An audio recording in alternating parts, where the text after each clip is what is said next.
Sir sir sir sir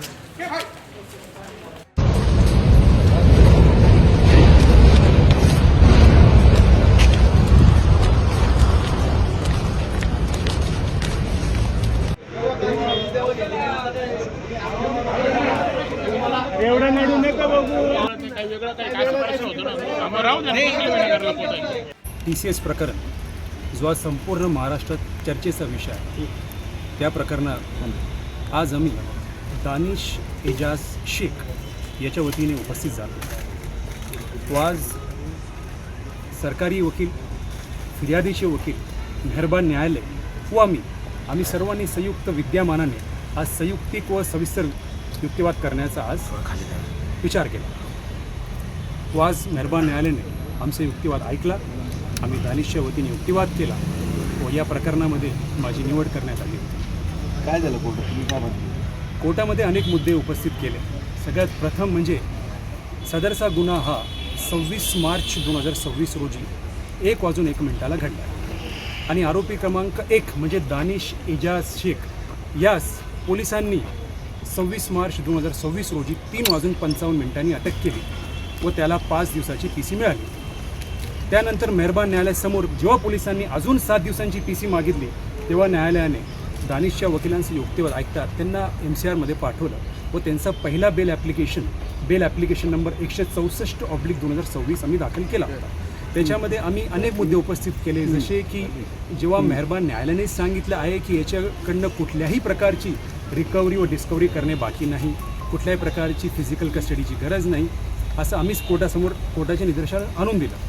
त्याच्या व्यतिरिक्त आम्ही जे चार्जशीटमधले जे लूप होल्स आहेत, जे डॉक्युमेंट्स आहेत, ते कसे दानिशला सपोर्ट करतात, त्या सर्व गोष्टींचं आम्ही अवलोकन करून कोर्टाच्या निदर्शनास ते सविस्तर बाबी आणून दिल्या. याआधी अर्ज फेटाळण्यात आलेला होता. दानिशचा प्रथमच अर्ज आहे बेल ॲप्लिकेशन. याआधी दानिशचा कुठलाही अर्ज फेटाळण्यात आलेला नाही. आणि याच्या व्यतिरिक्त CR 166/2026 जी आहे मुंबई नाका पोलीस स्टेशन, ती न्यायप्रविष्ट आहे दानिशच्या विरोधात, पण त्याच्यात देखील अजून कुठल्याही प्रकारच्या फौजदारी बेल ॲप्लिकेशनवर अजूनही कुठल्या प्रकारची सुनवाई झालेली नसून दाखलही करण्यात आलेली. तुम्ही कॅम्प पोलिसांच्या संदर्भातला खटला केला? Deolali camp police station.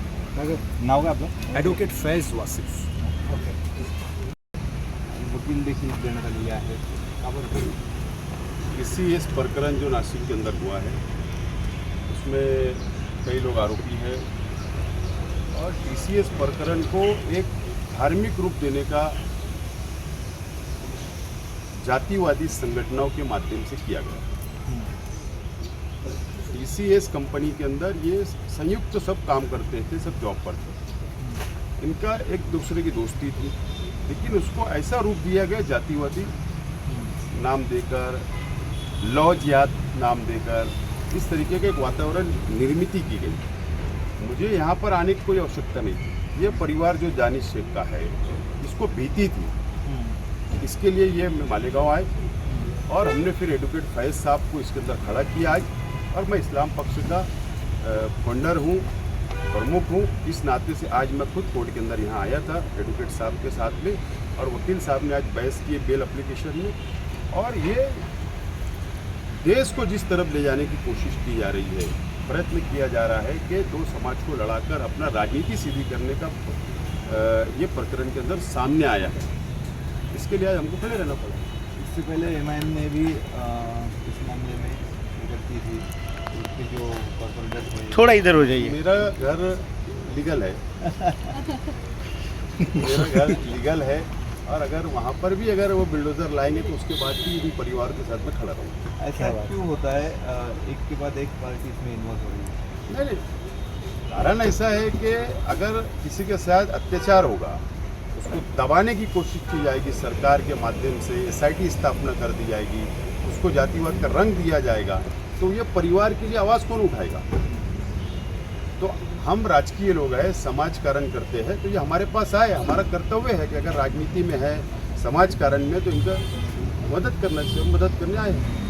और अगर कोई हिंदू भाई के ऊपर भी अत्याचार होगा, अगर वो मेरे घर तक आएगा तो उसके लिए भी लड़ेंगे. आपकी तरफ से वकील साहब, ये फैज़ वकील साहब हमारे पक्ष, और हमने खुद यहाँ पर खड़े हैं और आगे भी लड़ाई लड़ेंगे. Thank you. ये